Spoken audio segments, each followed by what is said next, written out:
ओम अज्ञानतिमिरान्धस्य ज्ञानाञ्जनशलाकया चक्षुरुन्मिलितं येन तस्मै श्रीगुरुवे नमः।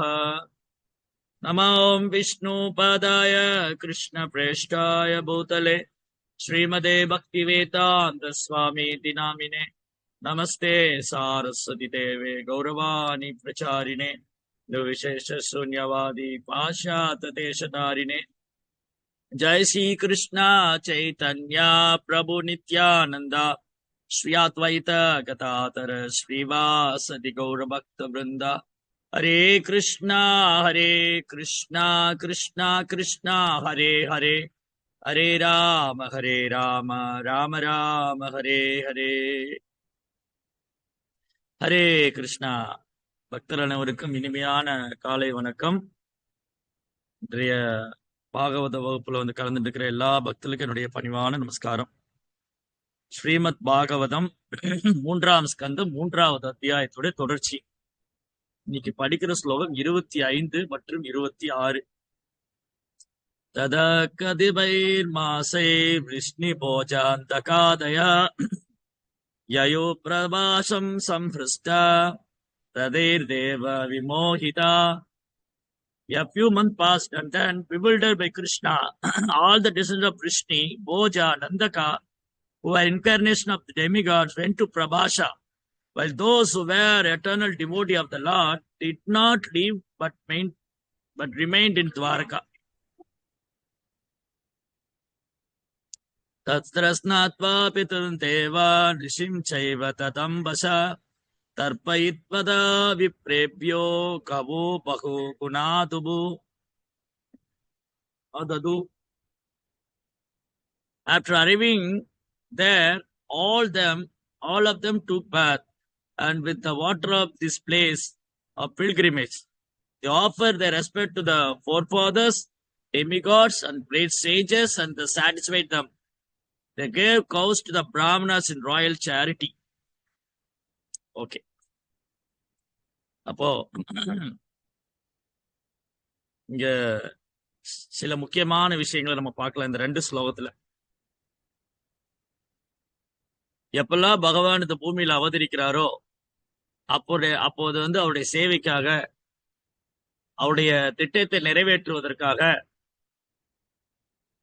பல்வேறு பக்தர்கள், பகவானுடைய சேவகர்கள், தேவர்கள் எல்லாரும் இந்த பூமியில தோன்றுவது வழக்கம். இப்போ உதாரணத்துக்கு நம்ம அடிக்கடி டிஸ்கஸ் பண்றதா, பேசிட்டு இருந்ததுதான், ஒரு நாட்டினுடைய அதிபர், அமெரிக்க நாட்டினுடைய அதிபர் இந்தியாவுக்கு வர்றாருன்னா அவர் தனியா வர்றதில்லை. அமெரிக்க நாட்டின் அதிபர் இந்தியா வர்றதுக்கு முன்னாடி ஒரு அட்வான்ஸ் பார்ட்டி, அவர் வர்றதுக்கு முன்னாடி ஒரு குழு இங்க ஆய்வு செய்வாங்க. அவர் எந்தெந்த இடத்துக்கு போக போறாரு, எங்க பேச போறாரு, எங்க தங்க போறாரு, எங்க சாப்பிட போறாரு, என்ன சாப்பிட போறாரு, எந்த தெரு வழியா போறாரு, எந்த இடத்துல அவர் ஸ்பீச் கொடுக்க போறாரு, பேச போறாரு, இதெல்லாம் ஆய்வு செய்வாங்க. ஒரு பார்ட்டி ஒரு நாட்டினுடைய அதிபர் ஒரு நாட்டுல இருந்து இன்னொரு நாட்டுக்கு வர்றதுக்கு முன்னாடி முன்னேற்பாடுகளை செய்வார். ஒரு டீம் வருவாங்க, ஒரு குழு அந்த குழு என்ன பண்ணுவாங்கன்னா, அந்த நாட்டினுடைய அதிபர் அந்த இடத்துக்கு ஒரு நாட்டுல இருந்து இன்னொரு நாட்டுக்கு வரும்போது, உதாரணத்துக்கு அமெரிக்க அதிபர் இந்தியா வரும்போது, இந்தியாவில அவர் எங்க தங்க போறாரு, எங்க சாப்பிட போறாரு, என்ன சாப்பிட போறாரு, எங்க பேச போறாரு, எந்த வண்டியில டிராவல் பண்ண போறாரு, எல்லாமே ஆய்வு செய்வாங்க. அவங்க முன்னாடியே தங்கி ஆய்வு செய்வாங்க. அதுக்கப்புறம் அவர் வரும்போது அவர் கூட ஒரு டீம் வருவாங்க, அவர் கூட ஒரு குழு வருவாங்க. அவருக்கு அசிஸ்ட் பண்றவங்க, அவருடைய குடும்ப அங்கத்தினர், மனைவி, குழந்தைங்க, அதுக்கப்புறம் அவருடைய சேவகர்கள், அவருடைய காரியதரிசி, இந்த மாதிரி அவர் கூட வருவாங்க. அப்போ ஒரு சாதாரண மனிதன் ஒரு நாட்டிலிருந்து இன்னொரு நாட்டுக்கு போறதுக்கு இவ்வளவு ஏற்பாடுகளை செய்யும் போது, பகவான் பரமபுருஷோத்தமனான முழுமுதற் கடவுள், அவர் இங்க வர்றதுக்கு ஏன் அவர் தனியா வரணும்? முதல்ல கடவுள் ஏன் தனியா இருக்கணும்? கடவுள் எப்பவுமே தனியா இருக்கிறது இல்லை. நம்ம தப்பா புரிஞ்சுக்கிட்டு இருக்கிறோம், கடவுள் அவருக்கு உருவம் கிடையாது, இங்க நிறைய பேர் இது தப்பா புரிஞ்சுக்கிட்டு இருக்கிறாங்க. கடவுளுக்கு உருவம் கிடையாது, அவர் கூட யாரும் கிடையாது, அவர் தனியா இருக்கிறாரு. அதெல்லாம் முற்றிலும் தவறான கருத்து. தவறான கருத்துங்கிறத விட அது வேற மாதிரி ஒரு புரிதல். எப்படின்னா, கடவுள உருவமற்றவர், அவர் அருவமானவரு, அவர் ஒரு ஒளி வடிவானவரு, அவர் ஒரு ஜோதி வடிவானவரு, அவர் எங்கும் வியாபிச்சிருக்கிறவரு அப்படின்னு நினைக்கிறது பகவானை முழுமையாக அறிந்து கொள்ளாதவர்கள். பகவான் ஸ்ரீ கிருஷ்ணருடைய சச்சிதானந்த ரூபத்தை முழுமையா அறிந்து கொள்ளாதவங்க. பகவான் கிருஷ்ணருடைய சச்சிதானந்த ரூபத்தை முழுமையா அறிந்து கொள்ளாதவங்க கடவுள்னா ஏதோ உருவமற்றவராகவும், அவர் எங்கும் வியாபிச்சிருக்கிறவராகவும், அவர் கூட யாருமே இல்ல, அவர் எங்கோ பரவி இருக்கிறாரு, அவருக்கு உருவம் எல்லாம் கிடையாது அப்படின்னு ஒரு சிலர் நினைச்சுக்கிறாங்க. அது ஒரு வகையான முக்தி தான், அது ஒரு வகையான முறைதான். இறைவனை உணர்றதுக்கு அது ஒரு வகையான முறை. ஆனா அது முழுமையான முறை அல்ல. அது ஒரு குறிப்பிட்ட சதமானம் மட்டும்தான் அப்படி உணர முடியும். வதந்தி தத் தத்துவவிதஸ் தத்துவம் யஜ்ஞானம் அவ்யயம் பிரம்மேதி பரமாத்மேதி பகவான் இது சந்தை. இறைவனை 3 ரீதியில உணரலான்னு பாகவதம் சொல்லுது. அவரை பிரம்மமா உணரலாம், அவரை பரமாத்மா உணரலாம், அவரை முழுமுதற் கடவுளா உணரலாம். அப்ப ஆன்மீகவாதிகள்ல 3 தரத்துல இருக்காங்க. ஞானிகள், யோகிகள், பக்தர்கள். ஞானிகள், யோகிகள், பக்தர்கள். ஞானிகள் அவரை உருவமற்றவரா பரம்பொருளாக ஜோதி வடிவில் அவரை தியானிக்கிறாங்க, ஒளி வடிவில். ஞானிகள் தமிழ்நாட்டுல கூட இறைவனை ஜோதி வடிவா தியானிக்கிறவங்க இருக்காங்க. அருள் பெரும் ஜோதி, அருள் பெரும் ஜோதி, அருள் பெரும் ஜோதி, தனி பெரும் கருணை, தனி பெரும் கருணை, அருள் பெரும் ஜோதி அப்படின்னு ஒரு பிரிவினர் இறைவனை ஒளி வடிவுல தியானிக்கிறவங்க இருக்காங்க. அந்த மாதிரி ஒரு சிலர் இருக்காங்க. அப்படி இறைவனை உருவமற்ற தன்மையில தியானிக்கிறவங்களுக்கு அவர்களுக்கும் இறைவனுக்கும் இடையில எந்த ஒரு அன்பு பரிமாற்றம் கிடையாது. அன்பு பரிமாற்றம் கிடையாது, சேவை கிடையாது, அப்புறம் உணர்வுபூர்வமான உணர்வுகள் கிடையாது. ஏதோ இறைவனை ஒரு ஒளியாகவும் தாங்க அந்த ஒளியில் இணைந்து விட வேண்டும் என்று நினைக்கிறார்கள். யாரு? இந்த ஞான மார்க்கத்தை பின்பற்றுறவங்க. ஞான மார்க்கத்தை பின்பற்றுறவங்க எல்லாமே பிரம்மத்திலிருந்து வந்துச்சு, எல்லாம் பிரம்மத்துக்குள்ளேயே போய் முடியுது. சர்வம் கலோ இதம் பிரம்மம், எல்லாம் பிரம்மத்திலிருந்து தோன்றுச்சு, அதுக்கப்புறம் எல்லாம் பிரம்மத்திலேயே போய் முடியுது அப்படி நினைச்சுக்கிறாங்க. அப்புறம் யோகிகள் என்ன பண்றாங்க? அவங்க இறைவனை பரமாத்மாவா நினைச்சுக்கிட்டு அந்த பரமாத்மாவோடு ஒன்றாயிரும் நினைக்கிறாங்க. பரமாத்மா தான் அனைத்துக்கும் ஆதாரம், பரமாத்மா கிட்ட இருந்து எல்லாம் வந்துச்சு, நானும் பரமாத்மா ஒன்னாயிட்டேன், அதுக்கப்புறம் நான் வேற பரமாத்மா வேற இல்லை அப்படி நினைக்கிற யோகிமார்களும் உண்டு. இப்ப பாத்தீங்கன்னா கும்பமேளா நடக்குது எங்க? பிரயாகையில். பிரயாக தீர்த்தம், பிரயாகராஜ் தீர்த்தங்கள்லயே ரொம்ப புனிதமானது. கங்கா, யமுனா, சரஸ்வதி, திரிவேணி சங்கம். திரிவேணி, வேணினா அந்த ஒரு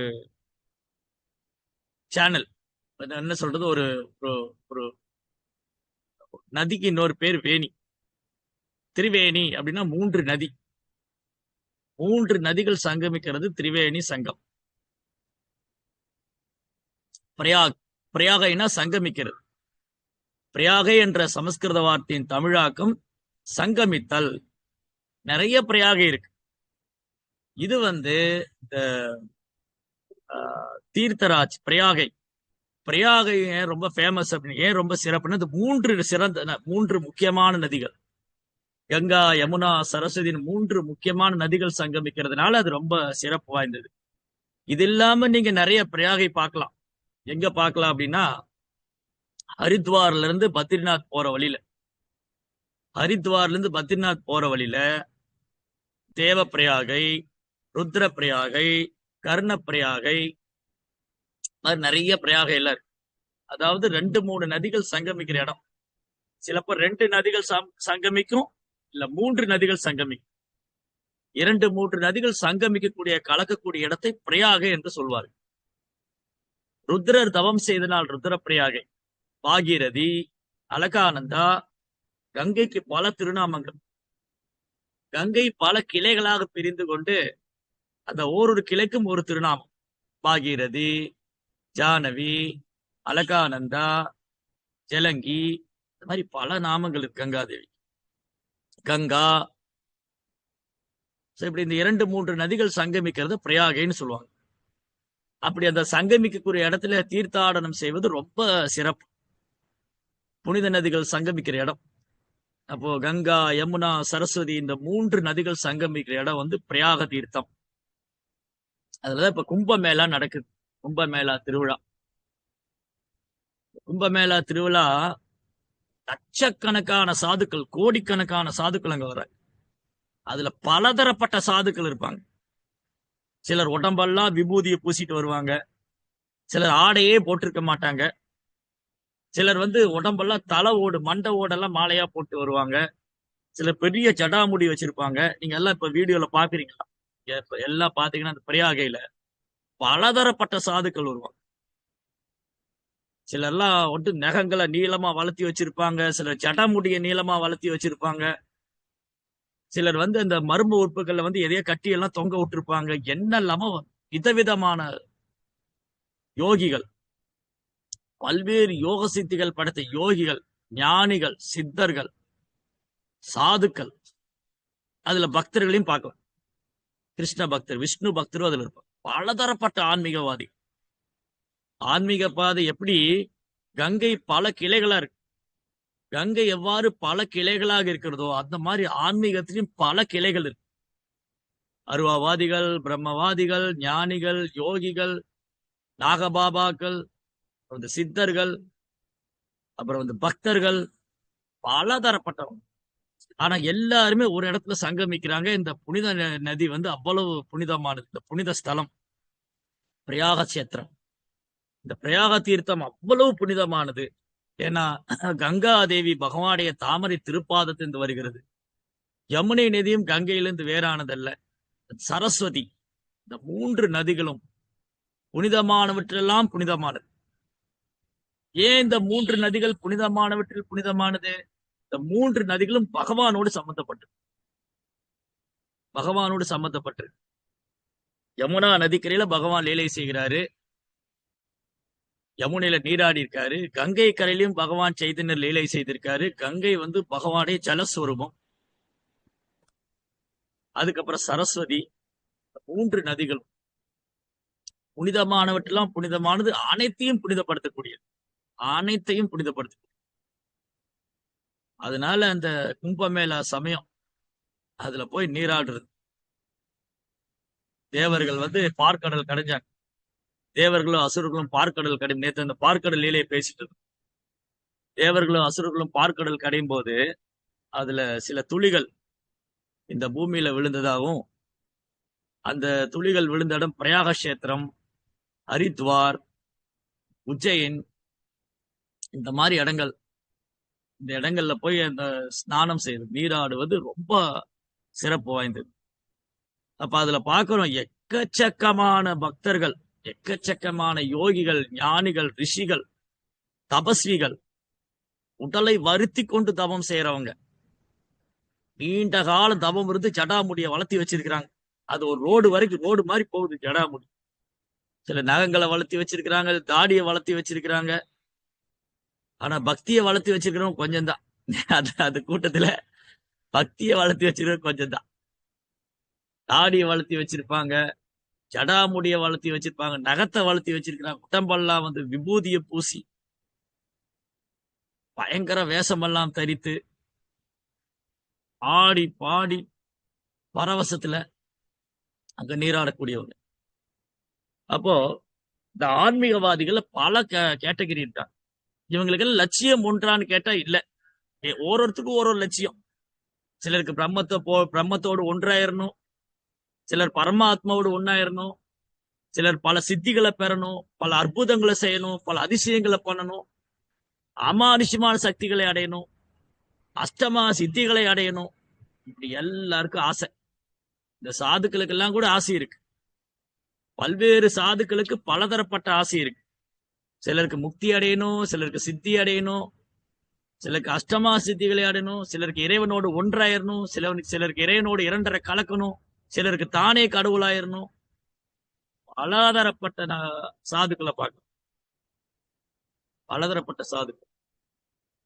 அப்போ கிருஷ்ணரை பரம புருஷோத்தமனான முழுமுதற் கடவுளாக, பகவான் ஸ்ரீ கிருஷ்ணரை பரம புருஷோத்தமனான முழுமுதற் கடவுளாக ஏற்றுக்கொள்ளாதவங்க, அவங்க ஏதோ இறைவனை இந்த பிரம்மமாவோ பரமாத்மாவோ தியானிக்கிறதுனால அவங்களுக்கும் பகவான் கிருஷ்ணருக்கும் எந்த விதமான அன்பு பரிமாற்றம் கிடையாது. அவங்களுக்குள்ள அன்பு பரிமாற்றம் கிடையாது. அவங்களுக்குள்ள பர்சனல் ரிலேஷன்ஷிப், தனிப்பட்ட உறவு முறை கிடையாது. எந்த ஒரு உறவும் கிடையாது, எந்த ஒரு அன்பு பரிமாற்றம் கிடையாது. அவங்க வரட்டுத்தனமா அல்லது பிடிவாதமா அல்லது உறுதியாக அந்த இறைவனோடு கலந்து விட வேண்டும் என்ற குறிக்கோளை மட்டும்தான் வச்சிருக்காங்க. அந்த குறிக்கோளை மட்டும்தான் வச்சிருக்காங்க. அதனால அவங்க என்ன பண்ணுவாங்க, பல புனித ஸ்தலங்களுக்கு யாத்திரை போவாங்க. அந்த புனித ஸ்தலங்கள்ல தங்கி இருந்து தவம் செய்து உடலை வருத்தி கொண்டு மழை, வெயில், குளிர், பனி இதையெல்லாம் பொருட்படுத்தாம கடும் தவம் செய்வாங்க. இப்ப இந்த சாதுக்கள் எல்லாம் பாருங்க, நீங்க அப்புறம் பார்க்கவே முடியாது. இந்த கும்பமேளா சமயத்துல அங்க சேர்றாங்க. ஆயிரக்கணக்கான லட்சக்கணக்கான சாதுக்கள் வராங்க கும்பமேளா சமயத்துல பிரயாகையில. அப்புறம் பாருங்க, அவங்க எங்க இருந்து வந்தாங்க, எங்க போனாங்க ஒண்ணுமே தெரியாது. அந்த சாதுக்கள்லாம் எங்க இருந்து வந்தாங்க, எங்க போறாங்க, எங்க இருக்கிறாங்க, அவங்க கண்ணுக்கு தெரியறாங்களா தெரிய மாட்டாங்களா, ஒண்ணும் கண்டுபிடிக்கும். சோ இப்படி ஆன்மீக பாதைங்கிற பேர்ல பலதரப்பட்ட சாதுக்களை நம்ம பார்க்கலாம். பலதரப்பட்ட சாதுக்கள், பலதரப்பட்ட லட்சியங்கள். அந்த ஓரொரு சாதுக்களும் அந்த லட்சியத்தை அடைவதற்காக கடும் முயற்சி செய்யறாங்க. இதுக்கடையில பக்தர்களும் பக்தி செஞ்சுக்கிட்டு இருக்காங்க. இதுக்கடையில பக்தர்களும் பக்தி பண்றாங்க. சோ பக்தர்களுடைய சிறப்பு என்னன்னா, இப்படி பலதரப்பட்ட சாதுக்கள் பலவிதமான விஷயங்கள்ல தங்களுடைய கவனத்தை செலுத்திக்கிட்டு இருந்தாலும் இதுக்கு இடையில தங்கள் மனதையும் புலன்களையும் கட்டுப்படுத்த கடும் முயற்சி செஞ்சுக்கிட்டு இருக்காங்க. அதுல சிலர் வெற்றி அடைகிறாங்க, சிலர் தோல்வி அடைகிறாங்க, சிலர் மீண்டும் மீண்டும் தோல்வி அடைந்து மீண்டும் மீண்டும் முயற்சி பண்ணி வெற்றி அடைய முயற்சி செய்யறாங்க. புலன்களை கட்டுப்படுத்தி இருக்கிறாங்க. 4 விதிமுறையை கடைபிடிக்கிறவங்க இருக்கிறாங்க. சாதுக்கள்ல உண்மையான சாதுக்களும் இருக்காங்க, போலியான சாதுக்களும் இருக்காங்க. சிலர் சாதுக்களுடைய வேஷம் தரித்து கொண்டு புலன்பத்துல மூழ்கியுள்ளவங்களும் இருக்காங்க. ஆனா சில சாதுக்கள் உண்மையாகவே நான் பிரம்மத்தை அடைய வேண்டும், பிரம்மத்தோடு ஒன்றாய் விட வேண்டும், இறைவனோடு இரண்டர கலக்க வேண்டும் என்று கடும் தவம் செய்யறவங்களும் இருக்காங்க. கடும் தவம் செய்யறோம். அவங்களும் மது அருந்தது கிடையாது, மாமிசம் சாப்பிடுறது கிடையாது, தகாத உறவு கிடையாது, சூதாடுறது கிடையாது. எல்லா பழக்கங்களையும் விட்டொழித்து தனி இடத்துல போய் நகரத்துடைய வாசமே இல்லாம, பொதுமக்களுடைய சங்காத்தம் இல்லாம, தனிமையில இருந்து தவம் செய்து தியானம் செய்து அதுல பக்குவம் அடைய கடும் முயற்சி பண்ணக்கூடிய சாதுக்களும் இருக்காங்க. அதே சமயம் சில ஏமாற்று சாதுக்களும் இருக்கதான் செய்யும். ஆனா பக்தருடைய சிறப்பு என்ன அப்படின்னா, அவங்க தனிப்பட்ட விதத்துல எந்த முயற்சி பண்ண வேண்டாம். கடும் தவம் செய்ய வேண்டிய அவசியம் இல்லை, தனி இடத்துக்கு போக வேண்டிய அவசியம் இல்லை, தன் மனதையும் புலன்களையும் கட்டுப்படுத்துறதுக்கு கடுமையான முயற்சியை மேற்கொள்ள வேண்டிய அவசியம் இல்லை, அப்புறம் இறைவனை உணர்றதுக்கு கடும் போராட்டம் மேற்கொள்ள வேண்டிய அவசியம் இல்லை. சில பிரபுபாதர் மாதிரி வைணவ ஆச்சாரியர்கள், பிரபுபாதர், பக்தி சித்தாந்த சரஸ்வதி தாக்கூர், ராமானுஜாச்சாரியர், மாத்வாச்சாரியர் மாதிரி வைணவ ஆச்சாரியருடைய கருணையினால பகவானுடைய பக்தி தொண்டு பாதை மேற்கொள்வதால, கிருஷ்ண உணர்வை பின்பற்றுவதால, பக்தி தொண்டு பாதையை ஏற்றுக்கொள்றதுனால எந்த ஒரு கடினமான முயற்சியும் இல்லாம வெகு சுலபமாக நம்ம பக்தியில ஆன்மீகத்துல முன்னேற்றம். ஆன்மீக முன்னேற்றம் மற்றவங்களுக்கெல்லாம் பெரும் போராட்டம் தான். மற்ற சாதுக்களுக்கெல்லாம் ஆன்மீக முன்னேற்றங்கிறதும் மனதையும் புலன்களையும் கட்டுப்படுத்து பெரும் போராட்டம். ஆனா பக்தர்களுக்கு அதை சுலபமாக்கி கொடுத்துட்டாங்க. பிரச்சனை என்னன்னா, நம்ம தான் ஒழுங்கா பண்றது. பிரச்சனை என்னன்னா, பக்தி பாதை பயில சுலபமானது, இனிமையானது, அழகானது. சுசுகம் கர்த்தம் அவ்வியம். பகவத்கீதையில பகவான் சொல்றாரு, சுசுகம் கர்த்தும் அவ்வியம். பக்தி பாதைக்கு ரொம்ப இனிமையானதும் அருமையானதும் அழிவற்றதும் பயில்வதற்கு சுகமானதும். ஆனா நம்ம பாருங்க, ஒழுங்கா ஜெபம் பண்ண மாட்டோம், ஒழுங்கா சேவை பண்ண மாட்டோம், மனதை ஒழுங்கா பக்தியில கான்சென்ட்ரேட் நிறுத்த மாட்டோம், விளையாட்டா பண்ணிக்கிட்டு இருக்கு. கவனக்குறைவா, அஜாக்கிரதையா, விளையாட்டா, ஒரு சீரியஸ்னஸ் இல்லாம நம்ம இருக்கு. ஆனா உண்மையில பிரபுபாதர் சொன்ன மாதிரி நம்ம பக்தி செஞ்சோம்னா இதை அனுபவிக்கலாம். நம்ம பக்தி மார்க்கத்தை நம்ம அனுபவிக்கலாம். மாதிரி எண்ணற்ற பக்தர்களுடைய சரித்திரம் இருக்கு, பக்தியில லயிச்சு போய் அதை அனுபவிச்சவங்க. அப்போ பக்தி மார்க்கம் ஒரு சாதாரண விஷயம் இல்ல.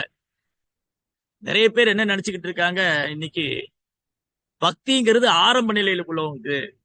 என்னங்க பக்தி, சும்மா கோயில்ல போய் சாமி கும்பிடுறது, அது கடவுளை உணராதவங்க, இறைவனை உணராதவங்க கோயில்ல போய் விக்கிரகத்தை வழிபடுறாங்க, பூஜை செய்யறாங்க, பஜனை பண்றாங்க.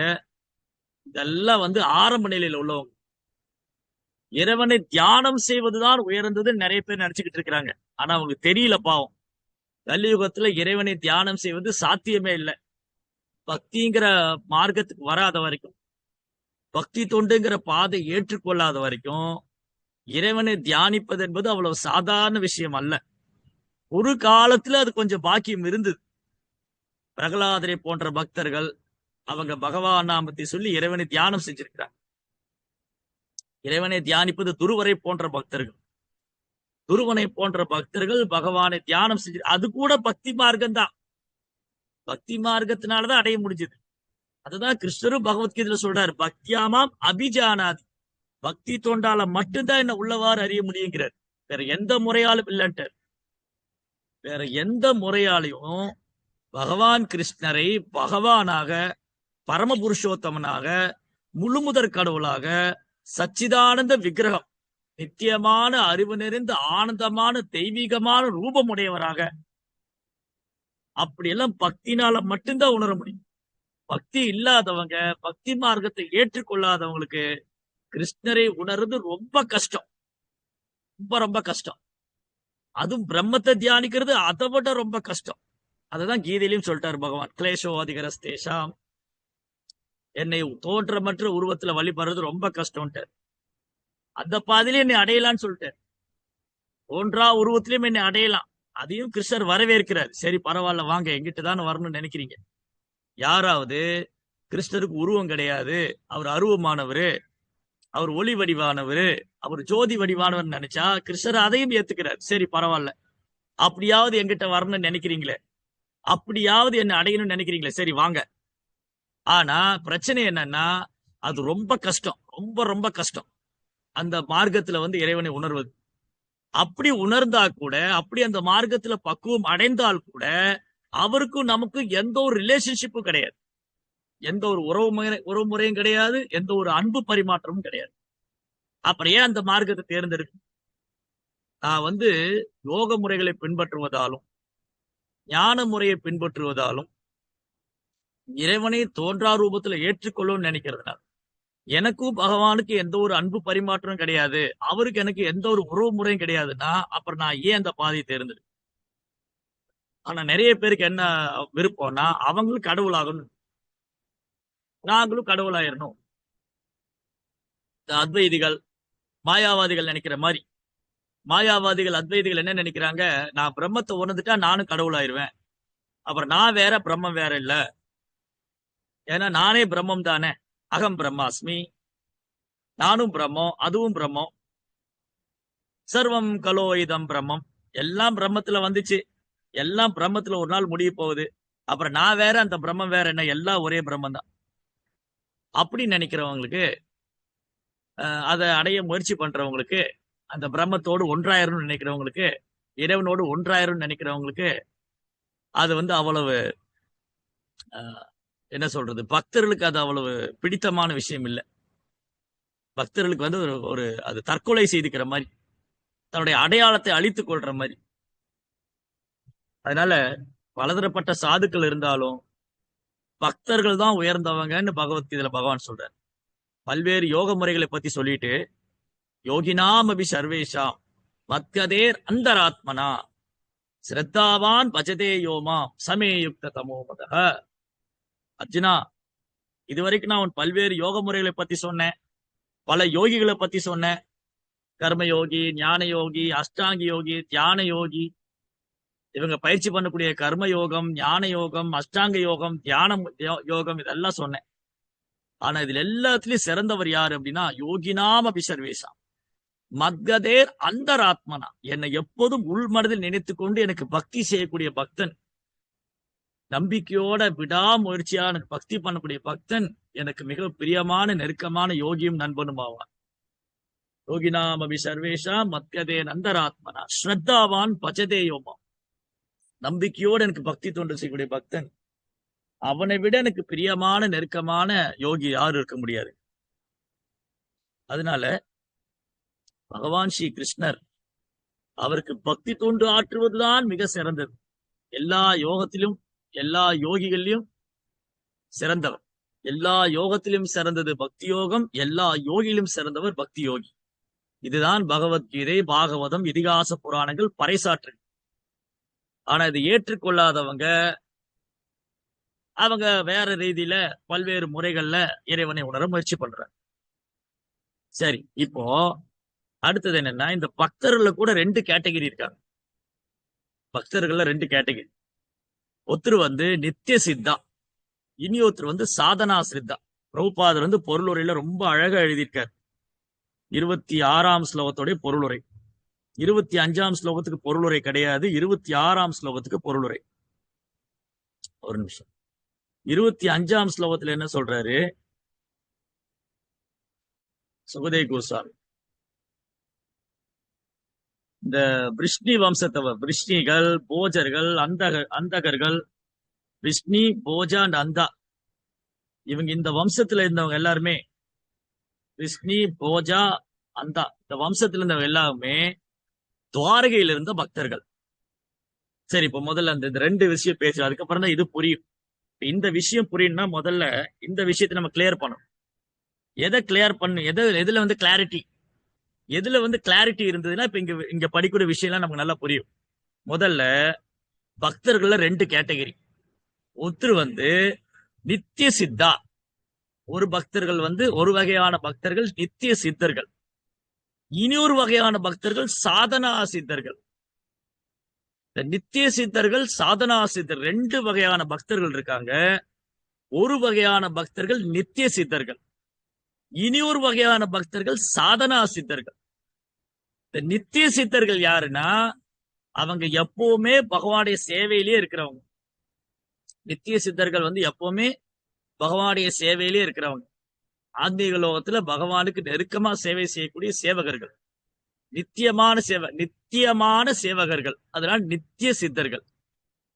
அவங்க தன் பொசிஷன்ல இருந்து மாறுறதே இல்லை, அவங்க இந்த பொசிஷன்ல இருந்து மாறுறது.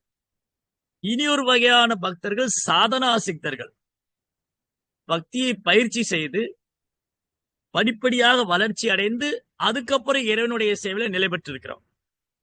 சாதனா பக்தி மூலமாக இறைவனை அடைவர்கள்.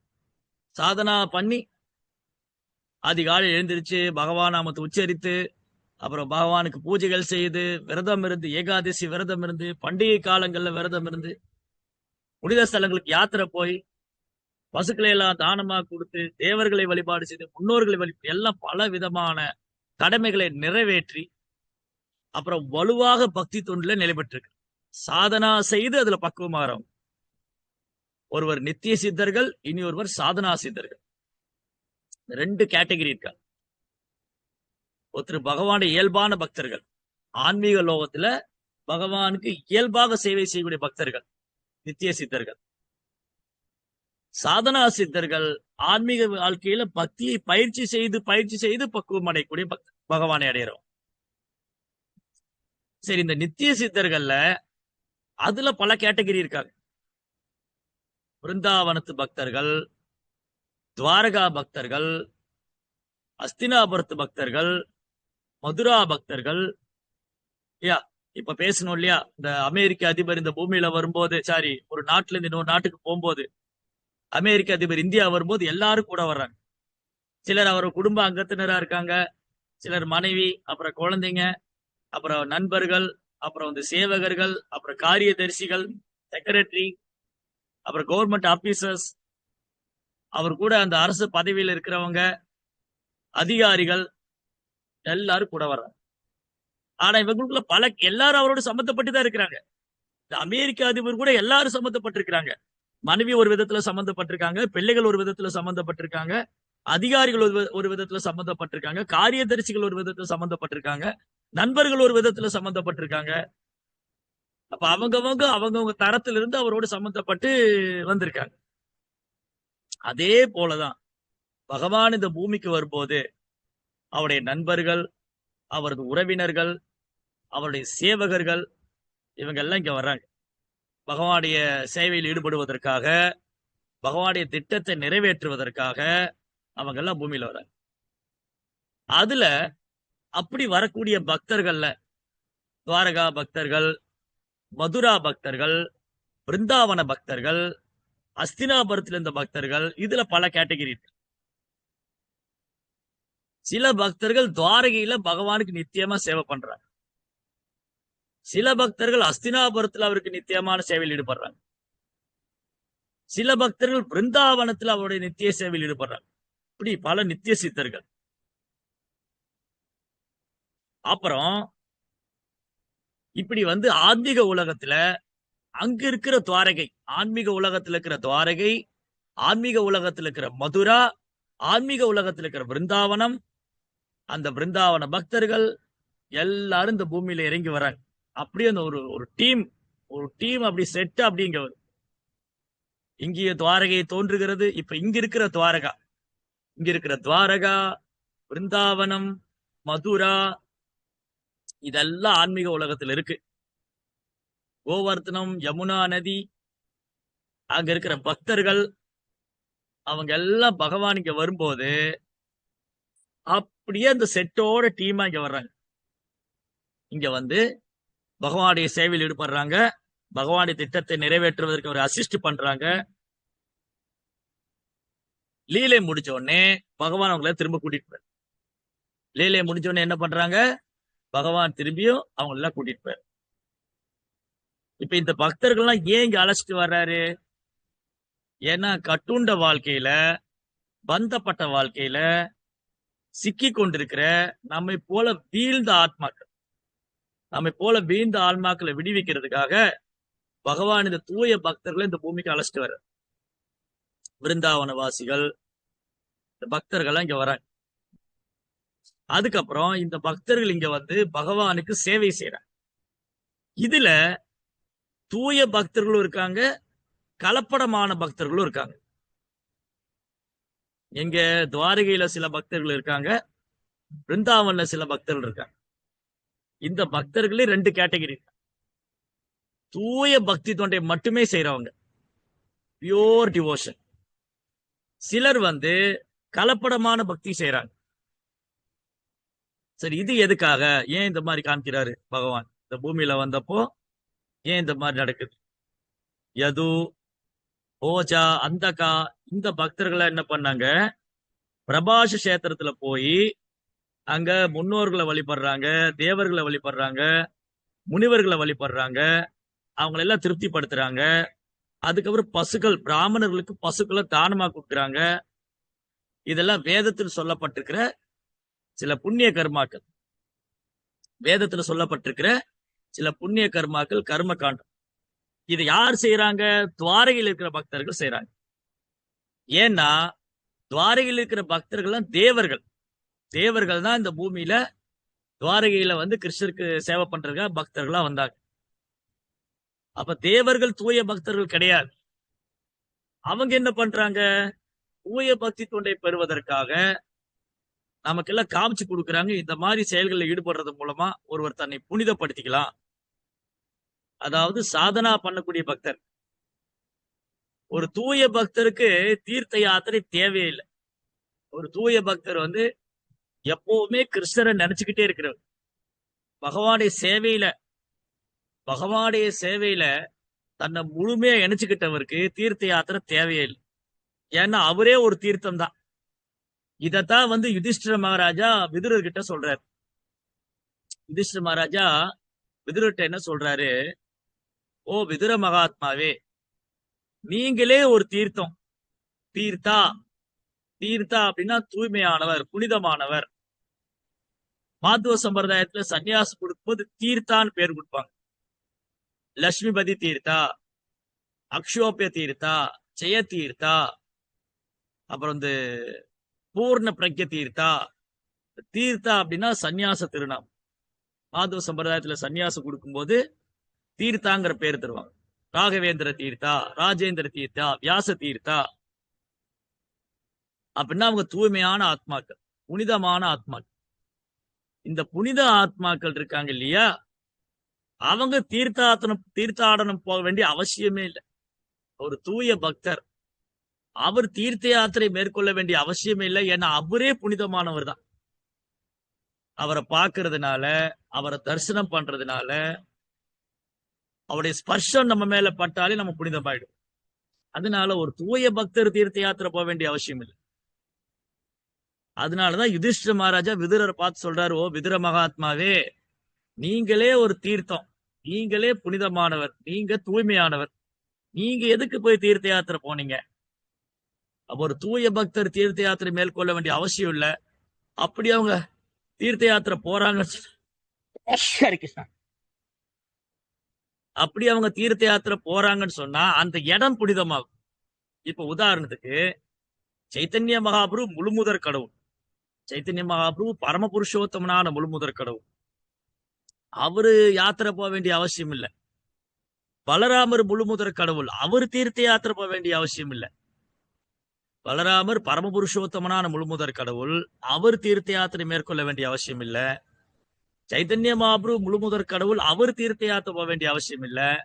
நித்யானந்த பிரபு முழுமுதற் கடவுள், அவர் தீர்த்த யாத்திரை போக வேண்டிய அவசியம் இல்லை.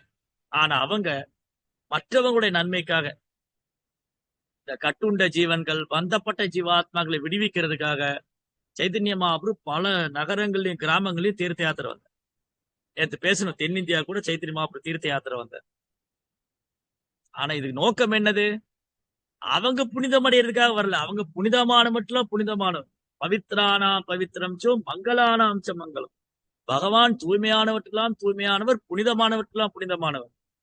அவர் ஒன்றும் தீர்த்த யாத்திரை போக வேண்டியதில்லை. அவர் வந்து எதுக்காக? நம்மை விடுவிக்கிறதுக்காக, நம்மை புனிதப்படுத்துவதற்காக. அதே போலதான் பகவானது தூய பக்தர்கள், ராமானுஜாச்சாரியர், மாத்வாச்சாரியர், பிரபுபாதர், பக்தி சித்தாந்த சரஸ்வதி தாக்கூர், பக்தி வினோத் தாக்கூர், இவங்கெல்லாம் தீர்த்த யாத்திரை போக வேண்டிய அவசியம் கிடையாது. காரணம் அவங்களே புனிதமானவங்க தான். அதுதான் பாகவதத்துல ஒரு ஸ்லோகம் இருக்கு, இந்த ஸ்லோகம் மறந்துட்டுனே. ஸ்லோகத்துல என்ன சொல்லியிருக்குன்னா, கங்கையை விட புனிதமானவங்க தூய பக்தர்கள். தூய பக்தர்கள் கங்கையை விட புனிதமான. ஸ்லோகம் மறந்து போச்சு. பாகவதம் சொல்லுங்க மாதாஜி. உட்பாத சம்ஸ்ரயா சூத முனைய பிரஷயமாயனாக. எனக்கு செகண்ட் லைன் தெரியல பிரபுஜி. அனுசேவையா சத்திய புனந்தி, சத்திய புனந்தி உடனே தூய்மை அடைஞ்சிருவாங்க. ஸ்வர்த்தூனி அனுசேவையா, ஆனா கங்கையில தொடர்ந்து குளிச்சாதான் தூய்மை அடைவாங்க. ஒருத்தர் போய், தேங்க்யூ மாதாஜி, ஒருத்தர் போய் கங்கையில தொடர்ந்து நீராடினாதான் புனிதமாவாங்க. கங்கையில ஒரு முறை குளிச்செல்லாம், ஏன்னா அவ்வளவு அழுக்குகளை சேர்த்து வச்சிருக்கிறோம் நம்ம. காமம், கோபம், பேராசை, நிறைய அழுக்கு. உடம்புக்கு வெளியிலேயே அழுக்கு, உடம்புக்கு உள்ளேயும் அழுக்கு, அவ்வளவு அழுக்க சேர்த்து வச்சிருக்கிறோம். அதனால நம்ம போய் கங்கையில குளிச்சுக்கிட்டே இருக்கணும், அப்பதான் தூய்மையாகும். ஆனா அது எல்லாருக்கும் சாத்தியமாகுமா? இப்ப இந்த சத்சங்கத்துல வந்திருக்கிற எல்லாருமே தமிழ்நாட்டுல இருக்கிறவங்க மேக்சிமம். கங்கை யாத்திரை எங்க வருஷம் மாசம் மாசம் போறது, தினமும் போறது. வருஷத்துக்கு ஒருக்கா போனா பெரிய விஷயம். அதுல வேற சொல்லிடுவாங்க, பிரபு போன தடவை தானே மாயாப்பூர் போன தடவை வேற எங்கேயாவது போகலாம், போன இடத்துக்கே திரும்ப திரும்ப போகணுமான்னு கேட்பான் இல்லையா? அப்போ கங்கையில போய் ஒருத்தர் பல முறை குளிச்சாதான் தூய்மை அடைவாங்க. தூய பக்தருடைய க்ஷண நேர சங்கம், லவமாத்திர சாது சங்கம், fraction of second, within a second, இமீடியட்டா உடனே தூய்மை அடைச்சிருவாங்க. ஒரு தூய பக்தருடைய சங்கம் உடனே தூய்மை செய்யும். கங்கையில போய் பல முறை குளிச்சாதான் தூய்மை அடையும். ரைட்? 1.1.15. தேங்க்யூ மாதாஜி. கங்கையில போய் பல முறை குளிச்சாதான் தூய்மை அடையும். அப்போ ஒரு தூய பக்தர் தீர்த்த யாத்திரை மேற்கொள்ள வேண்டிய அவசியம் இல்லை. ஆனா நம்மை போல உள்ள பக்தர் இருக்காங்க இல்லையா, நம்மள மாதிரி இருக்கிறவங்க, குறிப்பா என்ன மாதிரி இருக்கிறவங்க புனிதம் அடைகிறதுக்கு தீர்த்த யாத்திரை தேவைப்படுது. ஏன்னா அப்பளும் அழுக்குகளை வச்சுட்டு. அப்ப என்ன பண்றது? புனித ஸ்தலத்துல போய் சும்மா குளிச்சுட்டு வர்றதுக்காக இல்ல. நிறைய பேர் பிரயாகல போய் குளிச்சுட்டு வர்றாங்க. ஆனா கங்கையை பத்தி ஒண்ணும் தெரியாது. அட்லீஸ்ட் குளிச்சுட்டாவது வராங்களே சந்தோஷப்படும். இன்னைக்கு நிறைய பேரு லட்சக்கணக்கான பேர், கோடிக்கணக்கான பேர் பிரயாகல போய் குளிக்கிறாங்க. சரி, நல்ல விஷயம்தான். அட்லீஸ்ட் அதாவது பண்றாங்களே, குளிக்கணுங்கிற எண்ணமாவது இருக்க. கலியுகத்துல மக்களுக்கு குளிக்கணுங்கிற எண்ணமாவது இருக்கு. அட்லீஸ்ட் பிரயாகல போய் குளிச்சாலாவது புண்ணியம் அப்படின்னு நினைக்கிறாங்க பாத்தீங்களா? அதை முதல்ல அப்ரிசியேட் பண்ணணும். இவ்வளவு தூரம் சிரமம் மேற்கொண்டு பல உலகத்துல பல நாடுகள்ல இருந்து, இந்தியாவுல பல நாடுகள்ல இருந்து, பல ஊர்கள்ல இருந்து போறாங்க எல்லாம். பலதரப்பட்ட மக்கள் வர்றாங்க அந்த பிரயாகல குளிக்கிறதுக்கு. சரி, அட்லீஸ்ட் அப்பயாவது ஆன்மீகம் தொடங்கட்டும் அவங்க. கங்காதேவி அப்பயாவது அவங்களை புனிதப்படுத்து. ஆனா அது போதாது.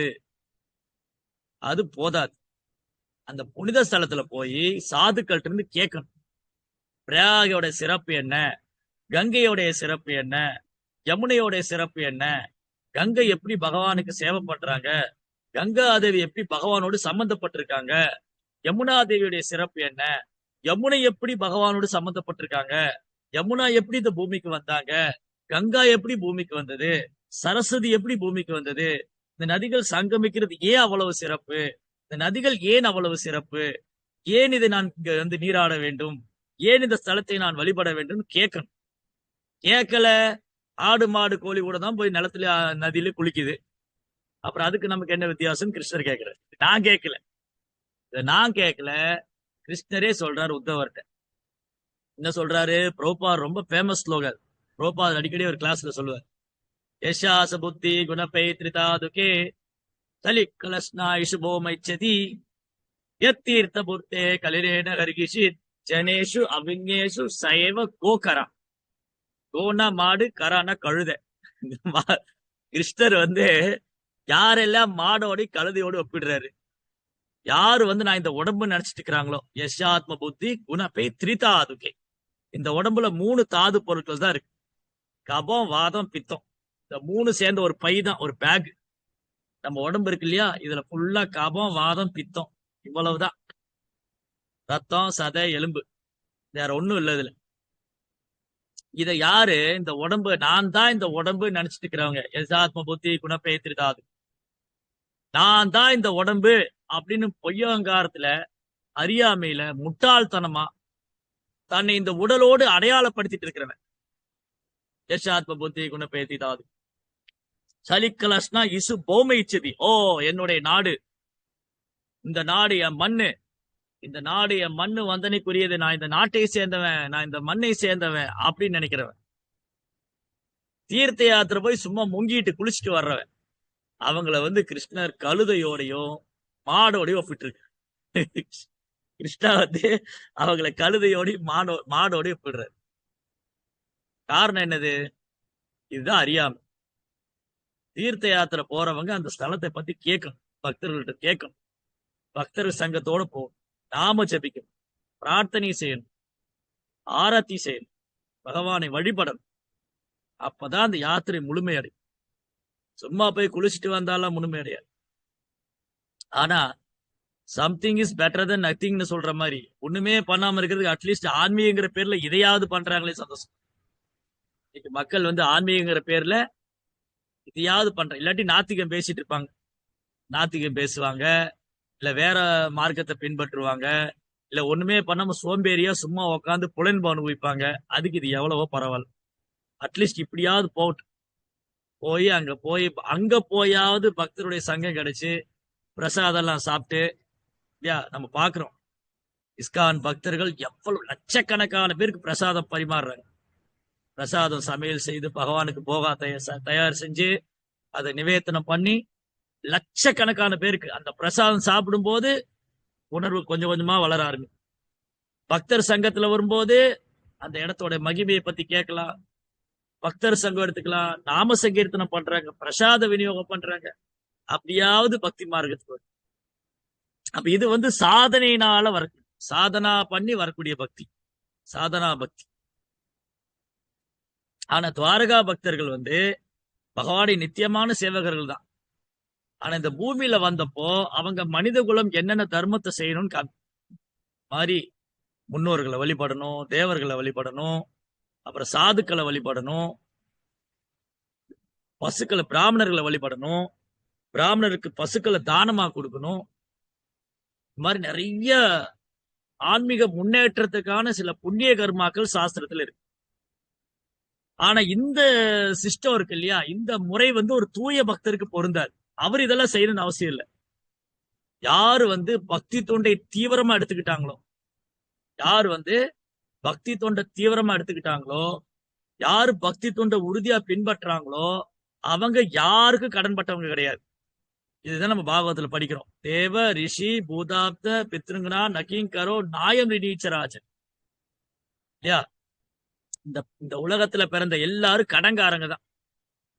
என்ன சுவாமி சொல்றீங்க, நான் யார்கிட்டையும் கடன் வாங்கவே இல்லையே, கடன் வாங்கவே இல்லையே, அப்புறம் எப்படி என்ன கடன்காரங்கிறீங்க? இந்த உலகத்துல பிறந்தவனே நான் கடன்காரனா தான் பிறந்திருக்கேன். பிறக்கும் போதே கடன்காரன் தான். இப்போ உதாரணத்துக்கு சொல்ல போனா, இந்தியா கடன் வாங்குதுன்னு வச்சுக்கோங்களேன். இல்ல இப்ப தமிழ்நாடு, நம்ம தலைவர் தான் கடன் வாங்குறது ரொம்ப கெட்டிக்காரங்களாச்சு. இவங்க போய் மத்திய அரசு கிட்ட கடன் வாங்குறாங்க, இல்ல இந்தியா வெளிநாட்டுல கடன் வாங்குதுன்னா அந்த கடன்கள் பூரா நம்ம தலையில தான் இருக்குது, பிரஜைகளுடைய தலையில தான் இருக்கு. நம்ம தான் வரி கட்டணும். இப்ப உதாரணத்துக்கு இந்தியா அமெரிக்காட்ட ஒரு 2000 கோடி இல்லாட்டி ஒரு 10,000 கோடி கடன் வாங்குதுன்னா அதுல ஒரு பைசா ஒரு பிரஜையோடைய தலையில இருக்கு. அதனாலதான் அரசாங்கம் வரி விதிக்கு. நீங்க இதுக்கு வரி கட்டுங்க, அதுக்கு வரி கட்டுங்க. வரியோடைய அமௌண்ட் இன்க்ரீஸ் பண்ணிக்கிட்டே இருக்காங்க. வரியினுடைய தொகையை கூட்டிக்கிட்டே இருக்காங்க. நில வரி உயருது, வீட்டு வரி உயருது, தண்ணி வரி உயருது. இதெல்லாம் ஏன் உயருது? கடன் வாங்கி வாங்கி சேர்த்து நம்ம தலையில போட்டாங்க. எல்லா கடனையும் வாங்கி நம்ம தலையில போட்டாங்க. இப்ப தமிழ்நாடும் போய் கடன் வாங்குதுன்னா அந்த கடனை பூரா நாம தான் அடைக்கணும். அதுல என்ன விசேஷம்னா, இந்த கடனை வாங்கி அவன் வேற ஊழல் பண்ணிடுறான், பாதி பணத்தை திருடிடுறான், பாதி பணம் தான் மக்களுக்கு. அதுல இப்போ உதாரணத்துக்கு ஒரு அரசாங்கம் மத்திய அரசாங்கத்திட்ட இருந்து ஒரு 1000 கோடி கடன் வாங்குது அப்படின்னா அதுல பாதி அந்த தலைவருக்கு போயிடும், மீதி பாதி அதிகாரிகளுக்கு போயிடும். இருக்கிற சொச்சத்துல வச்சு ஏதாவது மக்களுக்கு செய்யணும்னு மனசு இருந்தா செய்வாங்க, அவ்வளவுதான். அவ்வளவுதான் நடக்கும். அவ பாருங்க, நம்ம பூரா கடன்காரங்களா உட்கார்ந்துருக்கு. ஒரு பிரஜையும் இன்னைக்கு ஒரு பிரஜையும் கடன்காரன் தான். ஆனா இது இப்ப மட்டும் இல்ல, நம்ம பிறந்ததுல இருந்தே கடன்காரன் தான். இந்த ஜட உலகத்துல பிறந்ததே நம்ம எல்லாம் கடன்காரங்க தான்.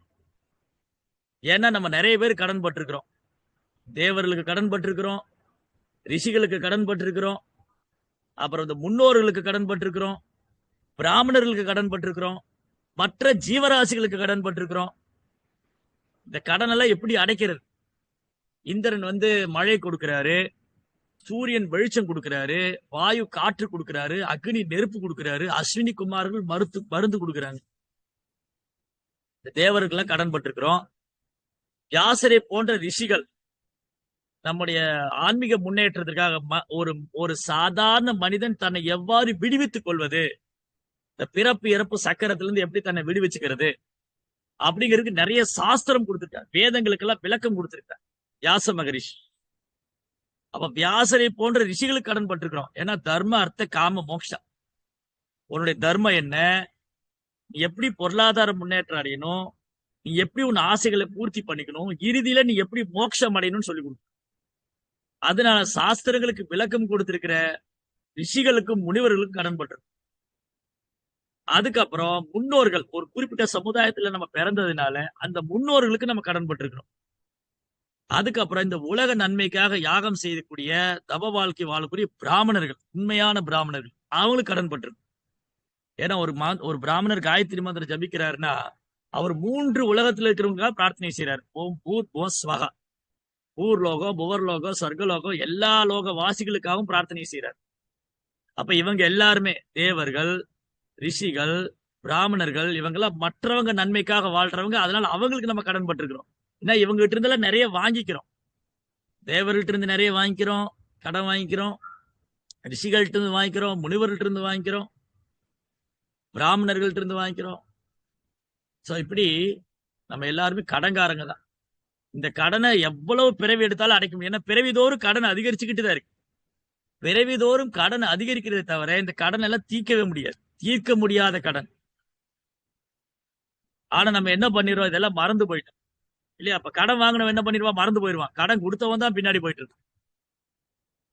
அன்னைக்கெல்லாம் சொன்னாங்க, கடன் பட்டான் நெஞ்சம் போல் கலங்கினான் இலங்கை வேந்தன்.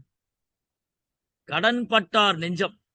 ஒருத்தர் கடன் வாங்கிட்டாருன்னா ரொம்ப கஷ்டம், பயம். ஐயோ, நான் கடன் அடிக்கலாம் அவமானமா போயிருமே, எனக்கு மரியாதை இருக்காது, என்னை எல்லாரும் அவமானமா பேசுவாங்களே அப்படின்னு நெஞ்சம் பதபதக்கும். ரொம்ப கவலையா இருக்கு. கடன் வாங்கி வேற வழி இல்லாம கடன் வாங்கிட்டேன், இந்த கடனை எப்படியாவது திருப்பி செலுத்திடணும் அப்படின்னு ஒரே கவலையில இருக்கு. இன்னைக்கு என்ன ஆச்சு, கடன் வாங்கினவன் சந்தோஷமா இருக்கா, கடன் கொடுத்தவன் பயப்படுறான். ஐயோ, இவன் பணம் தருவானோ தருமானோ, செத்து போயிடுவானோ. என்கிட்ட கூட ஒரு பக்தர் சொன்னாரு, அவரு ஒரு பக்தர் என்கிட்ட கொரோனா டைம்ல சொன்னாரு, பிரபு நான் அந்த பக்தருக்கு கடன் கொடுத்திருக்கேன், ஒருவேளை கொரோனா வந்து அவர் செத்து போயிட்டாருன்னா என்ன பண்றது? கடன் வாங்குறவர் சந்தோஷமா இருக்காரு, கடன் கொடுத்தவர் பயந்துக்கிறாரு. ஐயோ, அவர் கொரோனா வந்துச்சுன்னா என்ன பண்றது, என் பணத்தை யாரு கொடுப்பாரு? கொடுமை. சோ கலியுகத்துல கடன் வாங்கினவங்க சந்தோஷமா இருக்காங்க, கடன் கொடுத்தவங்க கஷ்டப்படுறாங்க. அந்த கொடுத்த கடனை போய் கேட்டோம் நம்ம எதிரி ஆயிரும். பாத்தீங்களா, என்கிட்ட வந்து பணம் கேட்கிறாரு, நான் கொடுக்காம ஓடியா போயிருவேன், செத்தா போயிட்டேன், இருக்கத்தானே செய்யறேன், நான் தரமாட்டேன் நான் சொன்னேன், அவ்வளவுதான். வெறும் பிரச்சனையை உண்டாக்கிடுவாங்க. அந்த மாதிரிதான் ஆயிடுச்சு. நம்ம என்ன பண்றோம், தேவர்கள்ட்ட கடன் வாங்கிட்டு, முனிவர்கள்ட்ட கடன் வாங்கிட்டு, பிராமணர்கள்ட்ட கடன் வாங்கிட்டு, முன்னோர்கள்ட்ட கடன் வாங்கிட்டு ஜாலியா எந்த கவலையும் இல்லாம இருக்கணும். அவங்கள பத்தி ஒரு கவலையும் கிடையாது. அப்ப அந்த மாதிரி ஜீவாத்மா பாவப்பட்ட ஜீவாத்மா. அவன் தன்னை புனிதப்படி இவங்கள கடன் எல்லாம் அடைக்கணும். எப்படி அடைக்கிறது, எவ்வளவு பிறவி எடுத்தாலும் தீராது. அதனாலதான் பாகவதம் சொல்லுது, பகவான் கிருஷ்ணருக்கு பக்தி தொண்டு ஆற்றுவதால, அச்சுதனான கிருஷ்ணருக்கு பக்தி தொண்டு செய்யறதுனால இந்த கடன்கள்லாம் ஒரே ஹோல்சேலா ஒன் ஷாட்ல கிளியர் ஆயிடும். இதெல்லாம் இண்டிவிஜுவலா வந்து கொடுக்க வேண்டிய அவசியம் இல்லை. இது எப்படின்னு பாகவதம் சொல்லுது, வயிற்றுக்கு உணவு அளிக்கிறதுனால எல்லா பாகம் திருப்தி அடையுது இல்லையா? ஒன்னொன்னும் திருப்திப்படுத்த வேண்டாம், கண்ணுக்கு தனியா, காதுக்கு தனியா, இதெல்லாம் திருப்திப்படுத்த வேண்டாம். வயிற்றுக்குள்ள உணவு போனது எல்லாம் திருப்தி ஆயிடும். யதார்த்தரோ மூல நிசேஷனேன தித்தந்தி தஸ்கந்த புஜோபசாகா பிராணோபகாராம் எதேந்திரியானாம் சர்வாகரணம் அச்சுதேஜ்யா. இந்த உடம்புல வயிற்றுக்குள்ள உணவு போனோன்னு எல்லா பாகமும் சந்தோஷமாயிடுது, எனர்ஜி ஆயிடுது. ஒரு மரத்துல வேருக்கு நீர் ஊட்டுறதுனால அந்த மரம் நல்ல எனர்ஜியா வளருது, பழங்கள் கொடுக்குது, பூக்கள் தருது. முட்டாள் தான் போய் தனித்தனியா விடுவார், பூக்கு தனியா இலைக்கு தனியா. புத்திசாலி அதை பண்ண வேண்டிய அவசியமே. அதே மாதிரி காது கேட்கணுங்கிறதுக்காக காதுல போய் சாம்பாரை ஊத்த முடியாது, கண்ணு நல்லா தெரியுங்கிறத கண்ணுல போய் இட்லியை தேய்ச்சிக்க முடியாது. வயிற்றுக்குள்ள உணவு போனோன்னு எல்லா பாகமும் நல்லா வேலை செய்யும். அந்த மாதிரி பகவான் ஸ்ரீ கிருஷ்ணரை வழிபடக்கூடிய பக்தர்கள் எந்த ஒரு புண்ணிய கர்மாவும் செய்ய வேண்டிய அவசியம் இல்லை. கிருஷ்ணரே அடைக்கலாம், கிருஷ்ணர் தான் எனக்கு ஒரே குறிக்கோள். தக்ஷசிது விஸ்வாசோ கோபுரதே வர்ணம் ததா. கிருஷ்ணரை தவிர என்னை யாராலும் காப்பாற்ற முடியாது, கிருஷ்ணரை தவிர எனக்கு யாரும் உதவி செய்ய முடியாது, அவர் தான் ஒரே அடைக்கலம் அப்படின்னு பகவானுடைய தாமரை திருப்பாதங்களை யாரு வலுவா பிடிச்சுக்கிட்டாங்களோ அவங்க இந்த வேதத்துல சொன்ன கர்மகாண்ட முறைகள்லாம் செய்ய வேண்டிய அவசியம் இல்லை. ஆனா வேதத்துல அப்புறம் ஏன் இதெல்லாம் சொல்லியிருக்கு, முன்னோர்களை வழிபடுங்க, தேவர்களை வழிபடுங்க, இதெல்லாம் படிப்படியா அவங்க பக்தி மார்க்கத்துக்கு வருவதற்காக. அப்போ சாதனால வந்து படிப்படியா வரக்கூடிய பக்தர்கள் இருக்காங்க, நேரடியா பக்தி தொண்டை எடுத்துட்டு அது மூலமா பகவானை அடையக்கூடியவங்க. இப்ப நம்ம வந்து கிருஷ்ண பக்தி, நம்ம வந்து பிரபுபாடைய அடிச்சுவட்டை பின்பற்றுறதுனால நம்ம இத்தகைய விஷயங்கள்ல அதிகமா கவனம் செலுத்த வேண்டிய அவசியம் இல்லை. முன்னோர்களை வழிபடணும், தேவர்களை வழிபடணும், இதெல்லாம் அவசியம். ஆனா கிருஷ்ண பக்திக்கு சாதகமா இருக்குமா? இப்போ ஒரு பசுவை தானம் கொடுக்குறோம், இல்ல பசுவுக்கு சேவை பண்றோம், இல்ல ஒரு வைஷ்ணவர் பிராமணர் வழிபடுறோமா, அது தாராளமா பண்ணலாம். அது வந்து என் சாதனால ஒன் பார்ட் ஆஃப் இட், அது வந்து என்ன அடுத்த லெவலுக்கு கொண்டு போகும். பசுக்களை வழிபடுறதுனால, வைஷ்ணவர்களை வழிபடுறதுனால, பிராமணர்களை வழிபடுறதுனால. பிராமணர்னா உண்மையான பிராமணர், கிருஷ்ண உணர்வை பின்பற்றக்கூடிய பிராமண வைஷ்ணவ், சும்மா பேரளவான சோகால்டு பிராமணர், ரைட்? அப்போ ஒரு தூய பக்தருக்கு வந்து இந்த சட்டதிட்டங்கள்லாம் பொருந்தாது. அவங்க எப்பவுமே கிருஷ்ண உணர்வுல நிலை பெற்றிருக்கிறதுனால அவங்க இந்த மாதிரி காரியங்களை செய்ய வேண்டியது. நித்திய சித்தா, நித்திய சித்தர்கள் எதுவும் பண்ண வேண்டாம். இப்ப விருந்தாவனத்து கோபர்கள், கோபிகள் அவங்க எப்பவுமே பகவானுடைய நினைவிலேயே ஆழ்ந்தது. அவங்க வந்து இந்த கர்ம காண்டம், ஞான காண்டம் எல்லாத்தையும் புறக்கணித்து தூய பக்தி தொண்டு படிக்கிறோம் இல்லையா? தாமோதர அஷ்டகத்துல இத்தகைய கலப்படமற்ற பக்தர்கள் மரியாதை, அச்சம், பயம் போன்ற இதுக்கெல்லாம் அப்பாற்பட்டு தூய பக்தியோடு தங்களை வழிபடுறாங்க. அவங்களுக்கு கர்ம காண்டம் கிடையாது, ஞான மார்க்கம் கிடையாது. அவங்கள பொறுத்தவரை கிருஷ்ணா முழுமுதற் கடவுள்னு தெரியாது. கிருஷ்ணர் எங்களை ஒருத்தர் அவர் வழிபடும், அவர் வந்து சேவை பண்ணணும், கிருஷ்ணருக்கு சேவை பண்ணணும், கிருஷ்ணாவை சந்தோஷப்படுத்தணும், அவ்வளவுதான். பிருந்தாவன வாசிகளுக்கு கிருஷ்ணரை திருப்திப்படுத்தவரை வேற ஒண்ணும் தெரியாது. அவங்களுக்கு கிருஷ்ணர் மேல பயமும் கிடையாது, கிருஷ்ணர் மேல மரியாதையும் கிடையாது. ஏன்னா அதுக்கு அப்பாற்பட்ட பக்தி. பிருந்தாவன வாசிகளோட பக்தி வந்து யசோதாமா, நந்த மகாராஜ், கோபர்கள், கோபிகள் இவங்க பக்தி இருக்கு இல்லையா? அது மரியாதை, அச்சம், பயத்துக்கெல்லாம் அப்பாற்பட்ட ஒரு பக்தி, கலப்படம் இல்லாத பக்தி. அவங்கள நித்திய சித்தர்கள். அதே சமயத்துல துவாரையில் இருக்கிற பக்தர்களுக்கு தெரியும் கிருஷ்ணா முழுமுதற் கடவுள். அப்ப அங்க மரியாதை கலந்த பக்தி இருக்கு, அங்க ஞானமான பக்தி இருக்கு. ஆனா அதே சமயம் அவங்க என்ன பண்றாங்க? கிருஷ்ணருடைய நண்பர்கள், உறவினர்கள் முறையில அவங்க இந்த பூமியில வந்த போது அதற்கான சில ஒரு மனிதனுக்கான சில தர்மங்களை, மனித குலத்துக்கான தர்மத்தை செய்யறாங்க. ஆனாலும் இங்க என்ன சொல்றாங்க? அவங்க பகவானுடைய நித்தியமான சேவையில் ஈடுபடுறதுனால அவங்க துவாரகையில தான் இருந்தாங்க. 25ஆம் ஸ்லோகத்துல 25ஆம் ஸ்லோகத்துல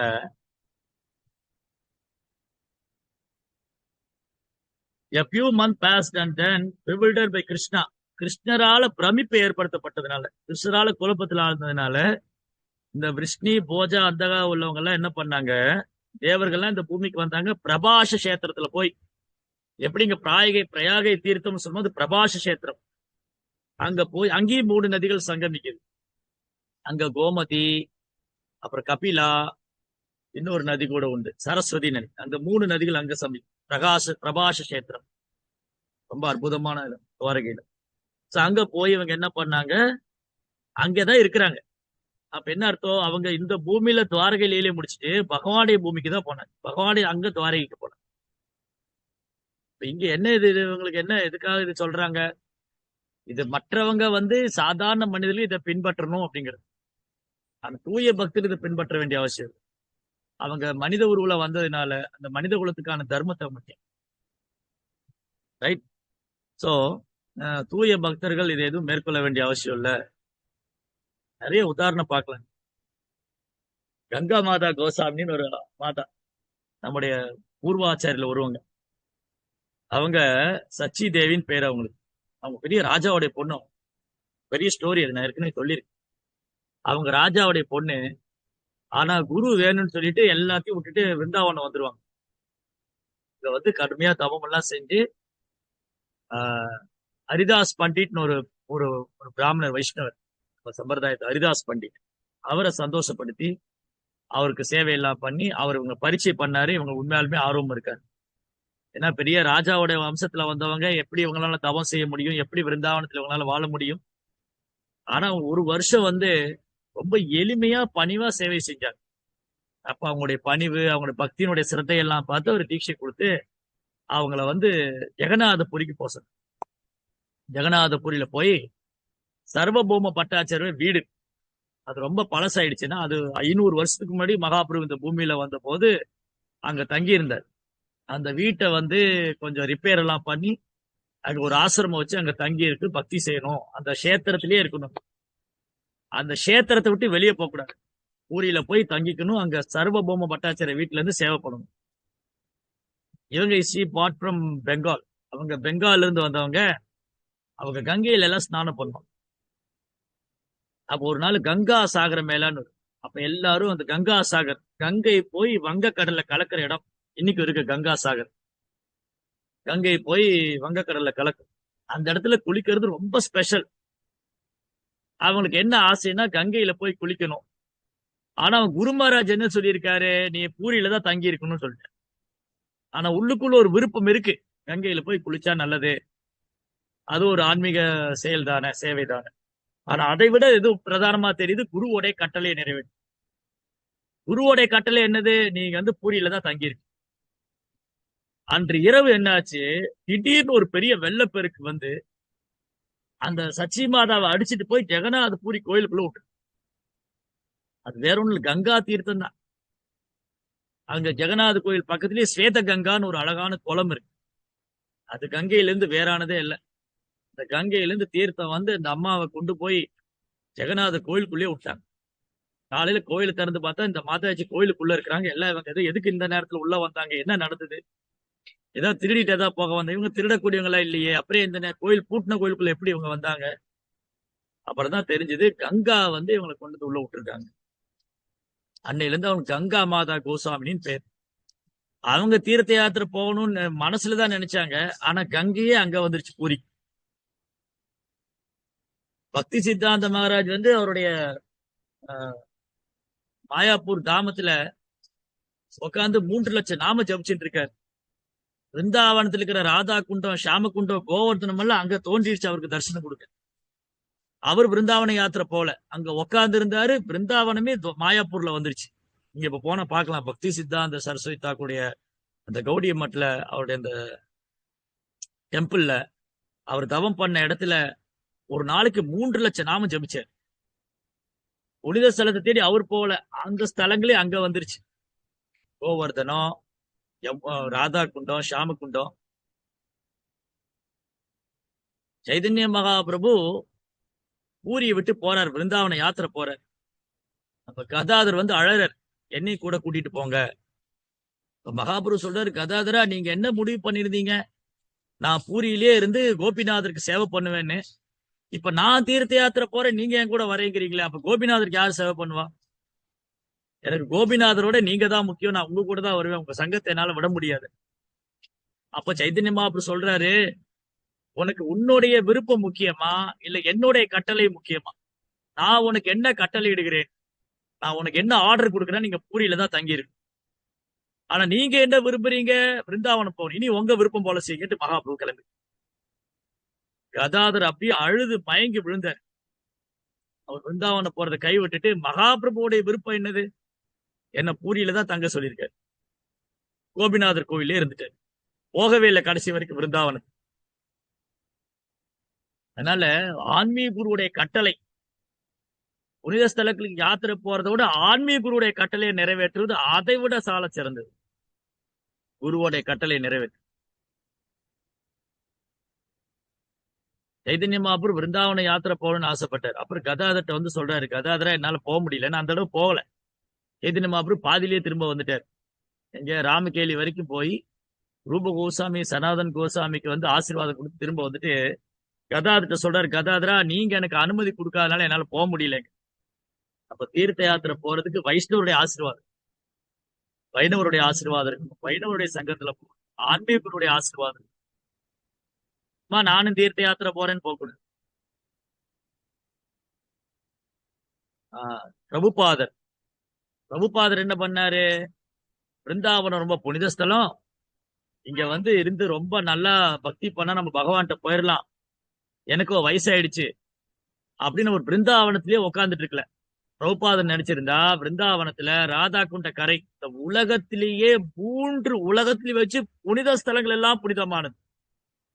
வைகுந்தா ஜனிதோ வரா மதுபூரி தத்ராபி ரசோத்வா பிருந்தாரண்யம் உதாரபாணி ரமணா தத்ராபி கோவர்தனா ராதா குண்ட மிகாபி கோகுலபதே பிரேமாமுலப்தாவனா குறியாத் கிரிதடே சேவான் விவேகினக. எந்த புத்திசாலிதான் போய் ராதா குண்ட கரையில வாழ விரும்ப மாட்டாங்க? எந்த புத்திசாலிதான் கோவர்த்தன மலை அடிவாரத்தில் இருக்க விரும்ப மாட்டாங்க? ஏன்னா புனித ஸ்தலத்துல எல்லாம் புனிதமானது. எல்லா பக்தர்களும் ஆசைப்படுவாங்க, என்னுடைய வயதான காலத்துல நான் பிருந்தாவனத்துல போய் செட்டில் ஆயிடணும், கோவர்த்தன மலை அடிவாரத்துல போய் ராதா குண்ட கரையில இந்த உடலை விடணும். ஆனா பிரபுபாதர் என்ன பண்ணாரு? அந்த வயதான காலத்துல ராதா குண்டத்தையும் பிருந்தாவனத்தை விட்டு வெளியில வந்தார். அப்புறம் என்ன பண்ணாரு? அவர் போற இடத்தையெல்லாம் பிருந்தாவனம் ஆக்கிட்டார். அவர் எங்கெல்லாம் போறாரோ, நியூ பிருந்தாவனம், நியூ ஜெகநாத் புரி, நியூ மதுராதாம், எல்லாம் புதுசு புதுசா எங்க போனாலும் ஒரு தூய பக்தர் எங்கெல்லாம் போறார் அந்த இடத்துல தாமமாக்கிட்டார். இன்னைக்கு உலகம் முழுவதும் சான் பிரான்சிஸ்கோ ஒரு பேர் வச்சார். New Jagannath Puri. West Virginia New Vrindavan.